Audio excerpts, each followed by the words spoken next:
Bapak, Ibu, dan saudara-saudara, selamat Hari Natal. Salam kasih dan damai sejahtera Allah memberkati kamu.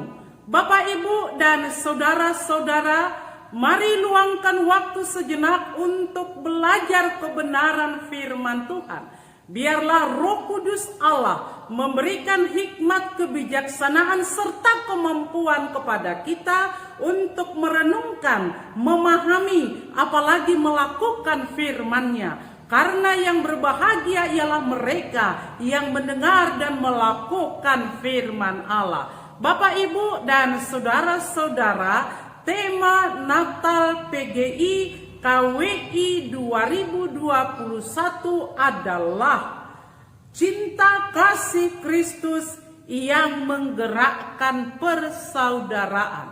Cinta kasih Kristus yang menggerakkan persaudaraan. Bapak, Ibu, dan saudara-saudara, nats firman Tuhan tertulis dari 1 Petrus 1 ayat 22 berkata, "Karena kamu telah menyucikan dirimu oleh ketaatan kepada kebenaran, sehingga kamu dapat mengamalkan kasih persaudaraan yang tulus ikhlas.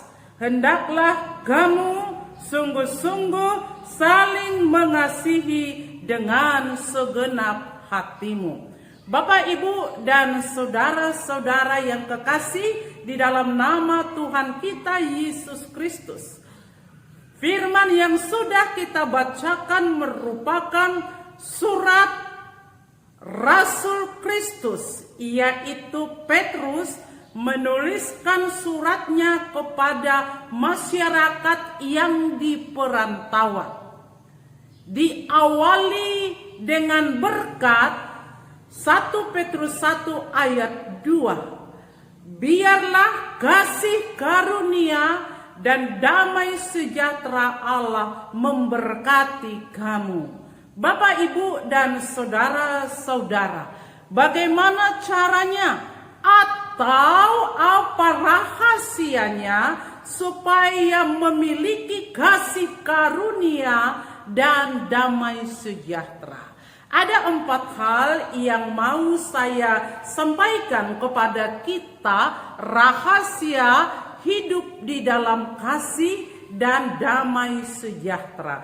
Pertama, terima Tuhan Yesus dan lakukan firman-Nya. Kita berikan contoh Maria. Maria masih perawan dan di budaya Yahudi tidak diperbolehkan hamil di luar nikah. Oleh karena itu, menurut adat istiadat Yahudi, Maria ini sangat memalukan karena hamil di luar nikah. Tetapi karena Allah melakukan kehendaknya, rancangannya melalui Maria yang masih perawan, diizinkan mengandung Tuhan Yesus Kristus. Oleh karena itu kehendak Allah, Maria taat dan patuh akan firman Allah. Meskipun dia masih perawan, dia masih gadis, dia ikhlas mengandung Tuhan Yesus Kristus, walaupun tidak menutup kemungkinan dia diolok-olokkan orang banyak, tetapi karena kasih karunia Tuhan menyertai sehingga dia kuat melakukan firman Allah. Yang kedua, Yusuf sebagai tunangan Maria niat meninggalkan, menceraikan Maria karena dia tidak mau menikahi Maria karena Maria sudah hamil duluan sebelum pernikahan. Tetapi karena Roh Kudus berkata kepada Yusuf bahwa Maria mengandung karena Roh Kudus, maka Yusuf pun tidak meninggalkan Maria, tetapi tetap menjaga Maria, menemani Maria sampai kelahiran Tuhan Yesus Kristus, meskipun Yusuf tidak meniduri Maria. Bapak, Ibu, dan saudara-saudara terkasih, kalau Maria bisa taat akan firman Allah, kalau Yusuf bisa taat dan sebagai pelaku firman Allah, maka saya dan saudara juga bisa taat dan mampu melakukan firman Allah. Yang penting kita mau melakukan firman Allah dan kita mau dipimpin oleh Allah dan ada niat baik kita untuk menjadi pelaku firman Allah dan menerima Kristus yang berotoritas di dalam kehidupan kita, di tengah-tengah keluarga kita, di tengah-tengah bangsa kita, di tengah-tengah organisasi gereja kita. Rahasia kedua, hidup di dalam kebenaran. Hidup di dalam kebenaran. Apa itu kebenaran dan siapa itu kebenaran? Kebenaran itu adalah Tuhan Yesus. Yohanes 14 ayat 6 berkata, "Akulah jalan kebenaran dan hidup. Tidak seorang pun sampai kepada Bapa tanpa melalui aku." Jadi kebenaran itu adalah Kristus. Benar menurut saya belum tentu benar menurut kamu. Benar menurut kamu belum tentu benar menurut saya. Jadi kalau masing-masing mempertahankan kebenarannya masing-masing, apa yang terjadi? Kesombongan, perselisihan, pertengkaran emosi. Jadi kebenaran itu adalah Tuhan Yesus Kristus. Untuk itu lakukan firman Allah, hidup di dalam kasih, hidup di dalam ketaatan kepada kebenaran itu, yaitu Yesus Kristus yang menjadi sumber kebenaran bagi manusia. Rahasia ketiga, hidup rukun, hidup harmonis. Saya dapat berikan contoh hidup yang rukun dan contoh yang tidak harmonis. Pertama, Yusuf. Yusuf ini memelihara sifat persaudaraan yang rukun. Meskipun ke-11 saudaranya telah menjual Yusuf, tetapi Yusuf tidak membalas dendam kepada ke-11 saudaranya. Tetapi dia tetap mengasihi saudaranya sebagai saudara. Bahkan ketika ada kesempatan keberpihakan rezeki hidup melimpah kepada Yusuf, maka milik Yusuf dipersiapkan menjadi kehidupan bagi ke-11 saudaranya dan juga makanan kepada orang tuanya. Yusuf meskipun disakiti, tetapi dia tidak mau membalas dendam. Tetapi saya memberikan contoh keluarga yang tidak rukun adalah ke-11 saudara Yusuf tadi. Ke-11 saudara Yusuf memiliki hati yang dengki, hati yang cemburu melihat kemampuan kelebihan adiknya yang disayang oleh orang tuanya. Dan karena itu mereka ingin membunuh dan terakhir mereka menjual Yusuf. Tapi apa endingnya? Mereka tidak diberkati yang jelek hatinya, tetapi yang baik hatinya diberkati dan menjadi sumber berkat bagi saudaranya. Sekali lagi, mereka yang bersih hatinya diberkati dan menjadi sumber berkat kepada saudaranya. Hati yang picik. Saya berikan contoh lagi, Kain. Kain yang seharusnya sebagai abang menjaga adiknya Habil.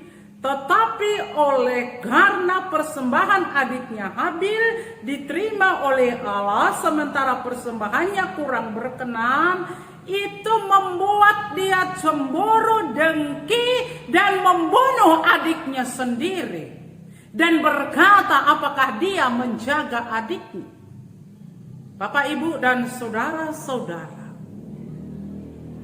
apakah karena kita tidak seperti orang lain maka kita dengki dan niat membunuh secara fisik maupun karakternya? Janganlah itu terjadi kepada anak-anak Tuhan. Mazmur 133 ayat 1 berkata, sungguh alangkah baik dan indah apabila saudara hidup rukun bersama. Ketika ada rukun, ada motivasi, ada inspirasi, ada berkat, ada kekuatan, ada damai sejahtera, ada kasih karunia. Jadi pemazmur Daud mengharapkan ada persaudaraan yang rukun meskipun dalam situasi yang tidak baik. Bahkan PGI dan KWI tahun ini berharap kiranya setiap orang personal, pribadi, memberikan dirinya menjadi saudara bagi sesamanya. Menjadi berkat dan memberkati karena sudah diberkati. Kalau Petrus juga berharap kepada mereka yang di perantauan, saya renungkan, andai saya sebagai Petrus terhadap anak sendiri yang 3 sudah merantau, saya berkata kepada kamu anak-anak yang di perantauan, hiduplah dalam persaudaraan yang rukun sebagai keluarga.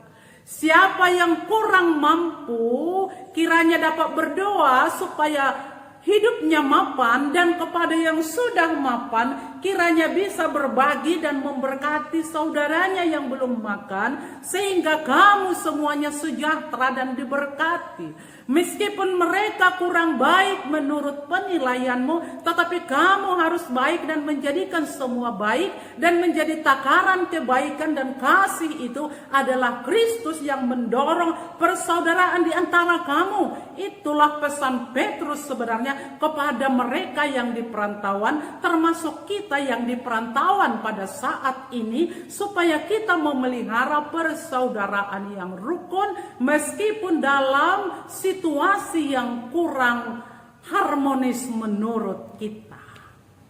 Rahasia keempat dan yang terakhir adalah hidup di dalam kasih dan saling mengasihi, merujuk kepada tema cinta kasih Kristus yang mendorong persaudaraan.